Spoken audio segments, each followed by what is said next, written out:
E para conversar com a gente sobre o Papa Emérito Bento XVI, a gente recebe aqui no TJ Aparecida o primeiro vice-presidente da Conferência Nacional dos Bispos do Brasil, Dom Jaime Spengler. Dom Jaime, que foi nomeado bispo auxiliar de Porto Alegre por Bento XVI em 2010.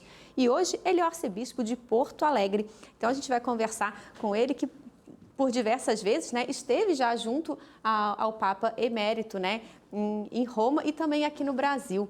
Boa tarde, Dom Jaime. Seja bem-vindo ao TJ Aparecida. Obrigado por aceitar o nosso convite. Gostaria que o senhor começasse falando para a gente qual que é o legado que o Papa Bento XVI deixa para todos nós. Boa tarde. Antes de tudo, boa tarde.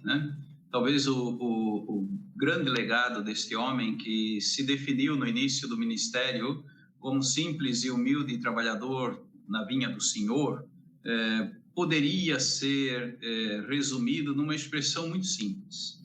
Um homem testemunha de fé, de amor pela igreja, empenhado, dedicado em manter, por assim dizer, a comunidade eclesial unida em torno da fé, E isso ele fez com grande empenho, seja como bispo de Roma, seja como prefeito do Dicastério para a Doutrina da Fé, seja como professor catedrático de Sagrada Teologia. E aí, é claro, a enorme produção teológica que esse homem deixa para todos nós à disposição. E que nós estamos aqui no Brasil buscando traduzir para o português, seria a primeira ópera omnia, digamos assim, de um grande pensador da história recente da Igreja, a ser publicada no Brasil em português através das edições da CNBB.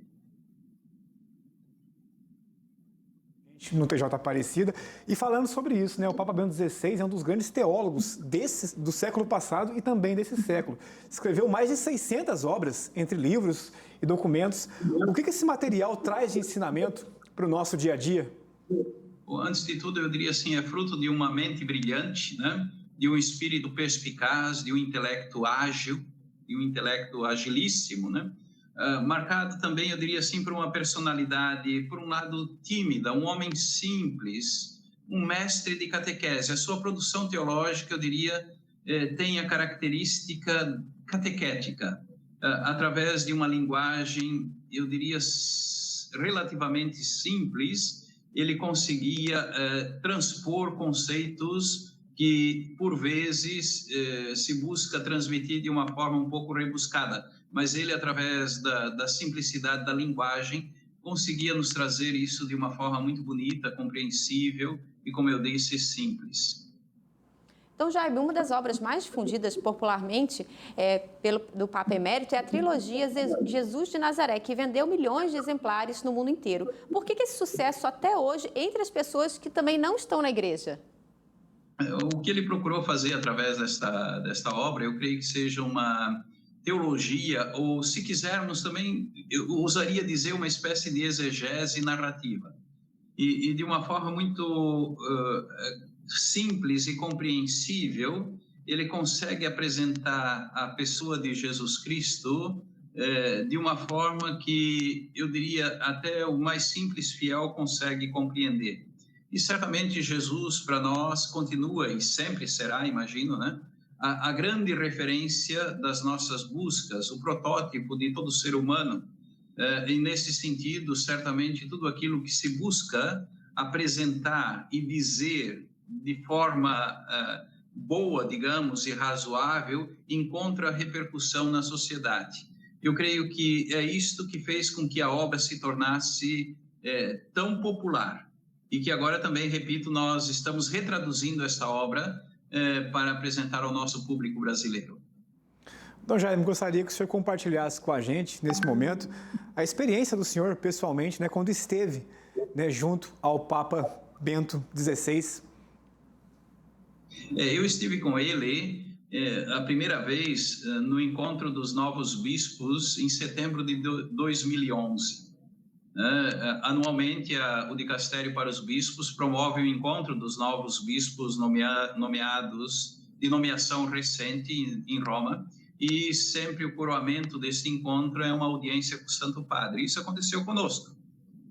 aconteceu em Castel Gandolfo, um dia de um calor intenso na região de Roma, e fomos ao encontro dele. Ele chegou um pouco atrasado, a causa de outros compromissos, mas foi de uma simpatia e de uma proximidade muito grande, tentando ouvir cada um. Nós éramos 124 bispos, se eu não me engano, do mundo inteiro, e um por um ele atendeu, um por um ele dizia uma palavra afetuosa, enfim, próxima. Depois também eu encontrei uma outra vez em audiências públicas na Praça de São Pedro, sempre de uma forma muito humana. Eu diria, ele era um tipo tímido, ele não era um homem de gestos alargados, mas ele te olhava nos olhos, né? E isso diz de uma necessidade, eu diria assim, de ir ao encontro do outro naquilo de mais profundo que o outro traz consigo. Marca também a sensibilidade desse homem. Isto foi um aspecto que me marcou muito. Depois, já como bispo, então, eu comecei a me dedicar à leitura das obras, tentava seguir muito das homilias, etc., porque realmente era uma fonte de inspiração e é ainda uma fonte de inspiração para nós. E a partir também destas leituras, desses estudos, eu fui aprendendo a admirá-lo ainda mais. Tá certo. Muito obrigada pela sua participação aqui no TJ Aparecida, Dom Jaime. Fica o convite, uma próxima oportunidade também para o senhor participar aqui com a gente. Uma boa tarde para o senhor. Uma boa tarde. Que a expressão dele última, antes, digamos, do falecimento, seja uma expressão também que fale aos nossos corações. Senhor, eu te amo. Que seja essa a nossa disposição também. E que Deus o tenha entre seus amados. Sempre. Muito obrigado, Dom Jaime, por partilhar essa experiência aqui com a gente na TV Aparecida. E nós seguimos...